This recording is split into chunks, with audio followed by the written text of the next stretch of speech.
मसीह में मेरे अजीज बहनों और भाइयों, आप सबको मेरी तरफ से सलाम। और आपको हाउस ऑफ होप टेलीविजन में खुश आमदीद कहता हूँ। और आज फिर एक नए पैगाम के साथ आपके सामने हाजिर हुआ हूँ।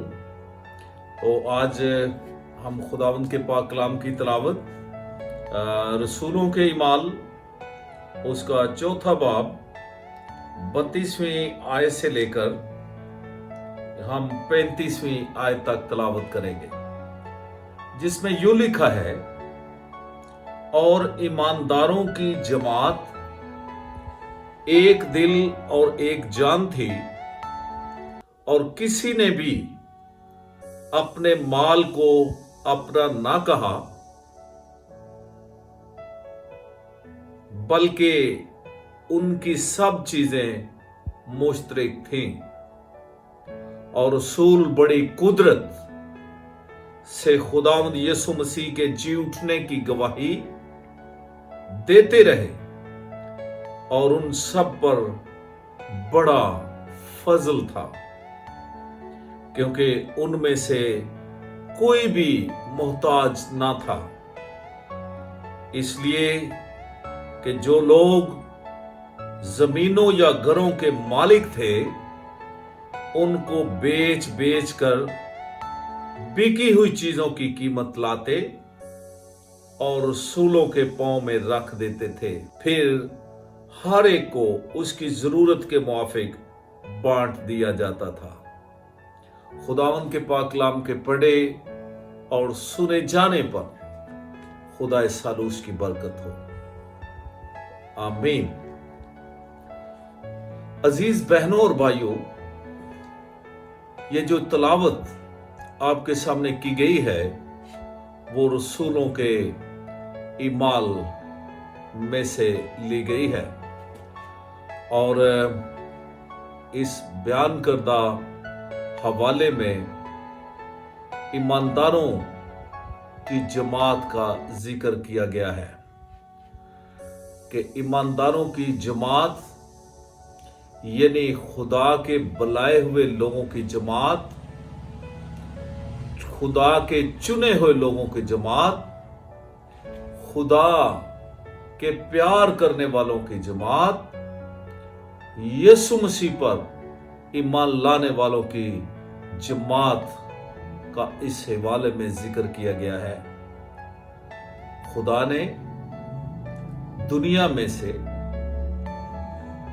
कुछ लोगों को चुन लिया है ताकि वो खुदा के जलाल का बायस बने और जमीन पर वो एक कलीसिया के नाम से नजर आए। कलीसिया मसीह की जमात है, और कलीसिया खुदा के चुने हुए लोगों की जमात है।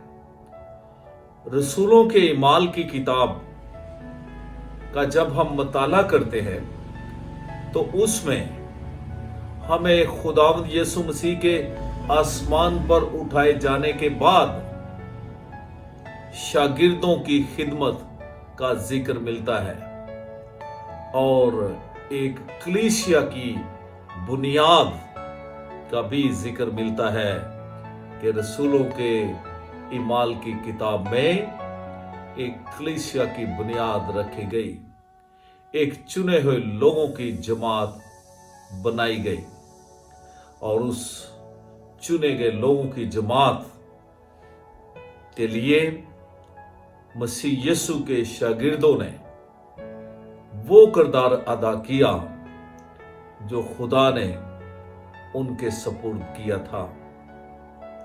तो एक खूबसूरत जमात बनी जो खुदावंद यीशु मसीह की गवाही देती थी और खुदावंद यीशु मसीह का प्रचार करती थी।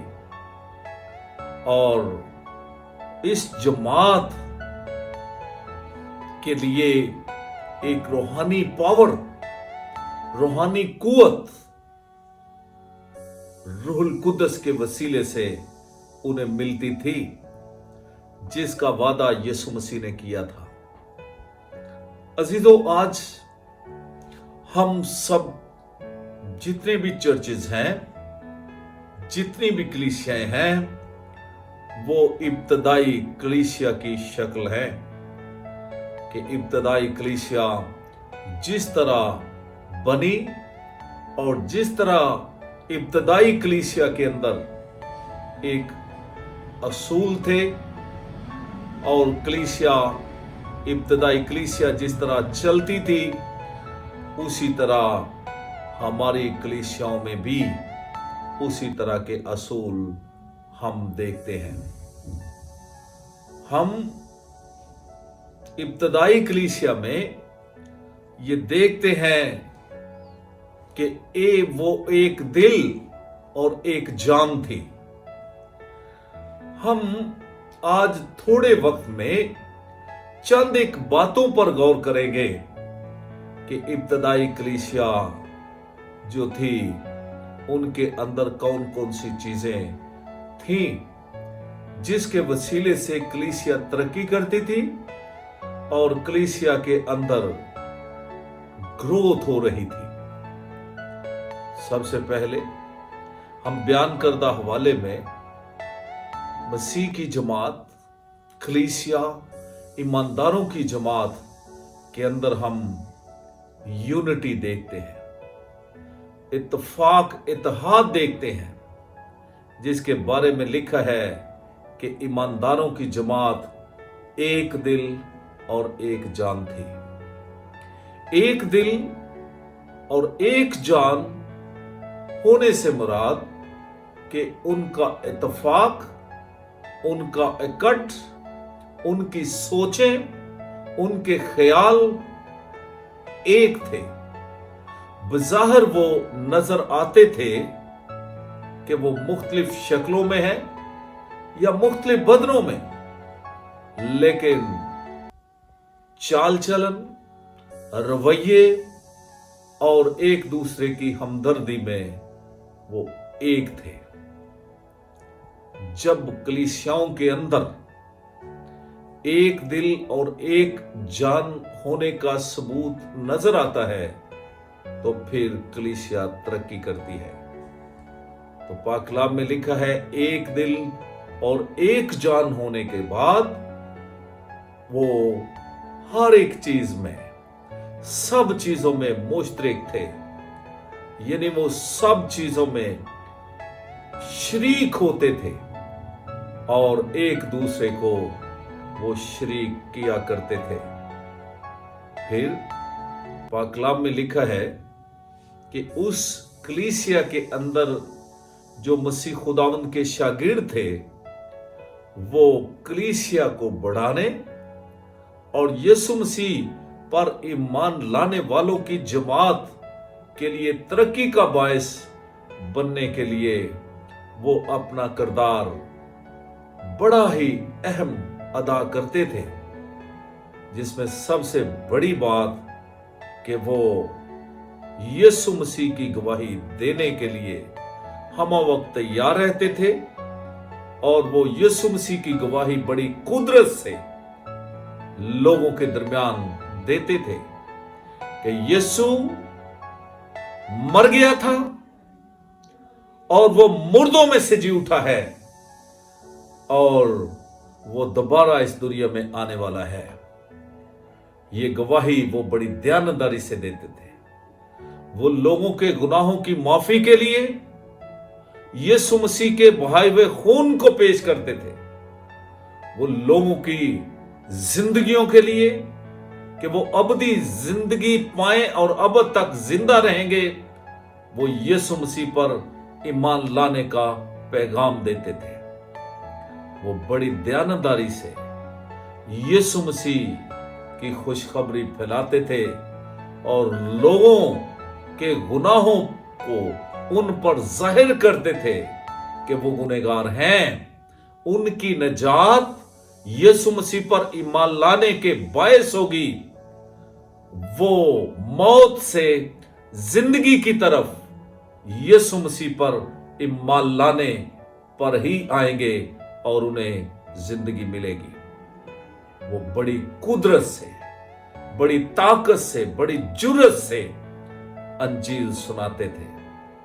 और उस जमात पर जब लोगों की नजर पड़ती, जब लोग उसका तजर्बा करते, तो पाक कलाम में लिखा है उस सारी जमात पर बड़ा फजल था। उस सारी जमात पर खुदा की बड़ी ही मेहरबानी थी। खुदा उस सारी जमात पर बड़ा मेहरबान था। खुदा उस जमात पर अपने करम की नजर किए हुए था। तो पाक कलाम में लिखा है कि जब ऐसा हुआ तो पाक कलाम के मुताबिक शागिर्दों की मनादी के वसीले से जो जमात थी, उस जमात पर बड़ा असर हुआ। लोगों ने इस बात को पसंद किया कि यह जमात बढ़नी चाहिए।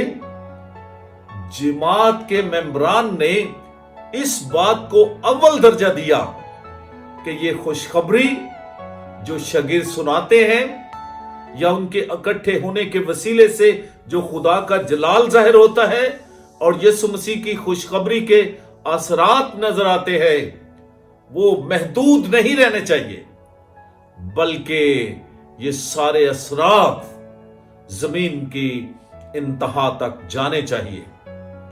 और जमात के हर मेंबर ने अपने खुदावंद के जलाल के लिए और इस खुशखबरी के लिए हर तरह के वसाइल पैदा किए और मसीह के शागिर्दों को वो वसाइल बना के दिए ताकि वो अंजील सुनाएं, रूहें बचें और रूहें खुदा के गले का हिस्सा बने। पाक कलाम में लिखा है कि इस सारे काम को करने के लिए जो खुदावंद यीशु मसीह पर ईमान ला चुके थे, उन्होंने शागिर्दों के वसाइल बढ़ाए, शागिर्दों के सामने वो चीजें पेश की कि वो उनके इस्तेमाल से अंजील के पैगाम को दुनिया में फैलाएं। और ईमानदारों ने क्या किया? पाक कलाम में लिखा है कि उन्होंने अपनी प्रॉपर्टी बेच दी जो उन्होंने जाती तौर पर अपने लिए खरीदी थी। वो बेचकर रसूलों के कदमों में उसकी कीमत लाकर रख दी ताकि उसके इस्तेमाल से कलीसिया बढ़े, जमात बढ़े और अंजील का पैगाम पूरी दुनिया में फैले। फिर जमात के हर फर्द ने अपने रुपए, पैसे, दौलत और हर तरह की चीजें जो कीमती थी वो रसूलों के कदमों में लाए और उसकी परवाह नहीं की, बल्कि वो ये सोचते थे कि खुदावंद की कलीसिया बढ़े और खुदावंद की खिदमत का काम पूरी दुनिया तक पहुंचे और कलीसिया बढ़ती जाए और खुदा के जलाल का बाइस बने। तो पाक कलाम में लिखा है कि उन सब पर बड़ा फजल था, उनमें से कोई भी मोहताज ना था। कलीसिया के अंदर जो लोग इस बात की परवाह नहीं करते कि वो अपनी दौलत को खुदा के पास लाते हैं, अपने वसाइल खुदा को देते हैं, अपनी कीमती चीजें खुदा को देते हैं, तो ये बात याद रखें, इस बात में कोई भी ऐसा शक नहीं है कि उन सब पर बड़ा फजल होता है और वो किसी नेमत के मोहताज नहीं है। इस पैराग्राफ में जो रसूलों के ईमाल की किताब के चौथे बाब में जिन आयात को आपके सामने पेश किया गया है, वो सच है कि जो लोग खुदावंद यीशु मसीह से मोहब्बत करते और कलीसिया के काम के लिए अपनी चीजें पेश करते थे, उन सब पर बड़ा फजल नजर आता था। वो पुरफजल हो गए, उनकी ब्लेसिंग्स बढ़ी, उनकी मोहताजी जाती रही, वो लोगों के मोहताज न रहे, बल्कि खुदा ने उन पर ऐसा फजल किया कि वो कलीसिया ऐसी बन गई कि वो दूसरों के मददगार बन गए। तो अजीज बहनों और भाइयों, हम आज की कलीसिया पर नजर करें, आज कलीसिया पाकिस्तान पर नजर करें कि क्या कलीसियाओं के अंदर वो बातें नजर आती हैं जो इब्तदाई कलीसिया में थी। हम देखें, क्या कलीसिया एक दिल एक जान है? क्या कलीसिया का हर फर्द मसीह खुदावंद के शागिर्दों की तरह, जिस तरह एहतराम किया गया, अदब किया गया और उनको जिम्मेदार ठहराया गया कि ये सारी चीजें लें और अंजील की बिशारत और कलीसिया की तरक्की के लिए आपको इख्तियार दिया जाता है कि आप काम करें, आप कलीसिया की तरक्की के लिए अंजील सुनाएं, कलीसिया की जिन जिन चीजों की जरूरत है उन चीजों को आप मुहैया कर सकते हैं। आज कलीसिया के अंदर क्या ये नजर आता है कि कलीसिया एक दिल एक जान है? क्या कलीसिया एक दूसरे की मुश्किलात को समझती है और क्या कलीसिया का हर एक फर्द एक दूसरे का मददगार है? क्या कलीसिया चर्च के जिम्मेदार लोगों पर ऐसा एतमाद करती है कि ये जिम्मेदार लोग हैं और इनके पास सब कुछ लाना चाहिए ताकि मसीह का बदन तरक्की करे और खुदावंद यीशु मसीह की खुशखबरी हर रूह तक पहुंचे? क्या कलीसिया इस बात पर एतमाद करती है कि मेरे रुपए पैसे और मेरी जमीन जो बिकी है उसकी कीमत जो है वो यीशु मसीह की खुशखबरी के लिए इस्तेमाल हो? कलीसिया पाकिस्तान को जरूरत है कि हम इब्तदाई कलीसिया की तरह बने,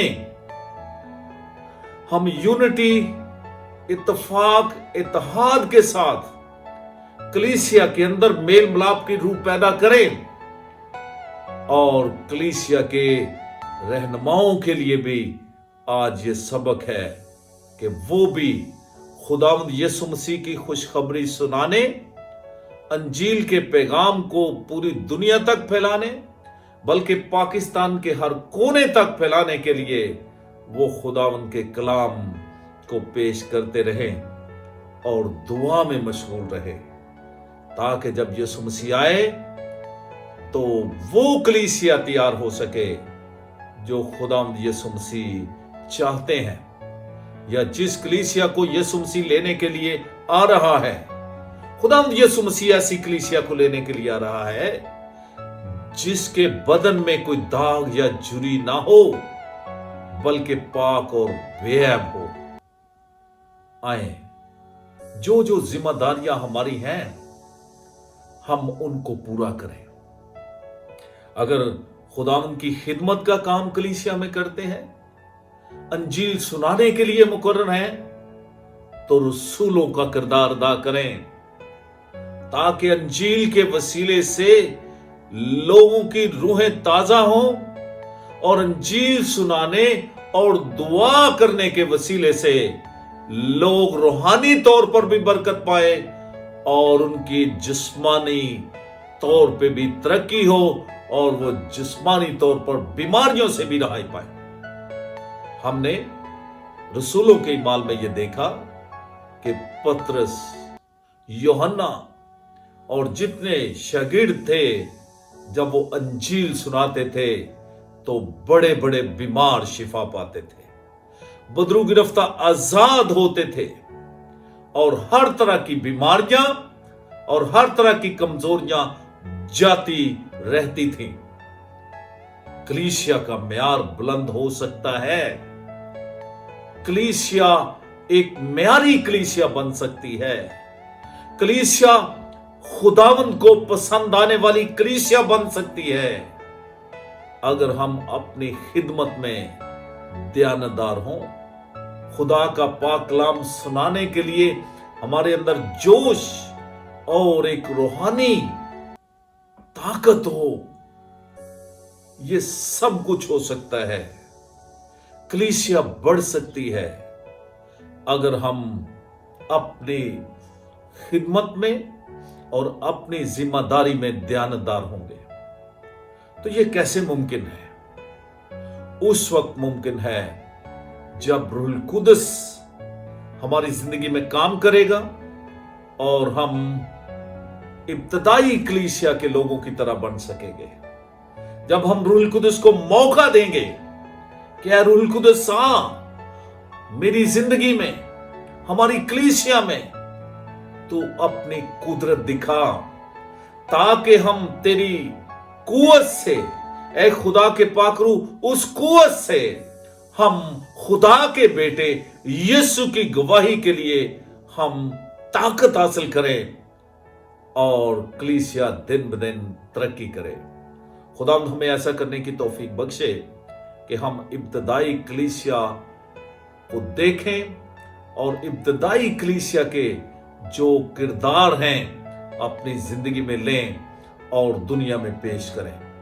اگر پاسبان ہیں، اگر خدا کی خدمت ہمارے سپرد ہے، تو ہمیں رسولوں کی طرح دیانتداری سے انجیل سنانا ہے، تاکہ کلیسیا برکت ہو جائے، تاکہ پرفضل کلیسیا اس دنیا میں نظر آئے، لوگ کلیسیا کے ہر ایک فرد کو دیکھ کر جانے کہ خداوند یسوع مسیح ان کی زندگی میں کام کرتا ہے۔ خداوند آپ کو ایسا کرنے کی توفیق بخشے اور ابتدائی کلیسیا کی طرح اپنا کردار ادا کرنے کی توفیق بخشے۔ خداوند آپ کو برکت دے۔